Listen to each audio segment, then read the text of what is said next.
તો દૂધસાગર ડેરીની 66મી વાર્ષિક સાધારણ સભા યોજાઈ। મહેસાણા દૂધસાગર ડેરીનું ટર્નઓવર વધી અને 9.43 કરોડ થયું છે। પશુપાલકોને આ વર્ષે રેકોર્ડ બ્રેક 455 કરોડનો ભાવ વધારાનો ચૂકવાયો છે। દૂધ ઉત્પાદકોને 5 વર્ષમાં 5200 કરોડનો ફાયદો થયો છે। દૂધના ભાવ વધારીને પ્રતિ કિલો ફેટ 855 કરાયા છે। ડેરીની મિલકતોમાં 771 કરોડ રૂપિયાનો ધરખમ વધારો થયો છે। વાર્ષિક દૂધ ઉત્પાદન વધી 132 કરોડ કિલો થયું છે। સભાસદોને આ વર્ષે 10% લેખે ડિવિડન્ડ ચૂકવાશે। એ 455 કરોડ રૂપિયા નફો પશુપાલકોને આપવામાં આવશે।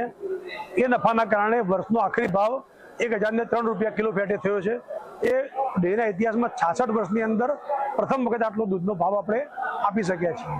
અને ગયા વર્ષે જે આખરી ભાવ હતો દૂધનો આખા વર્ષનો ભાવ અને ભાવ વધારા સાથેનો ભાવ એ 983 રૂપિયા હતો। આ વખતનો ભાવ 1003 રૂપિયા થયો છે। એ લગભગ 20 રૂપિયા જેટલો કિલો ફેટે વધારો જે મળ્યો છે એ ખૂબ સારી બાબત છે। છાણ લેવાની વાત છે કંઈક પ્લાન કર્યું? દૂધસાગર ડેરી ગયા વર્ષે ઓર્ગેનિક પ્રોડક્ટમાં પણ આવી છે।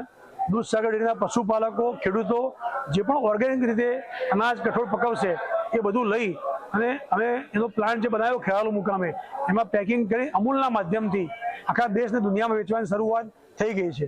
એના પછી મધ લેવાની પણ શરૂઆત કરી હતી।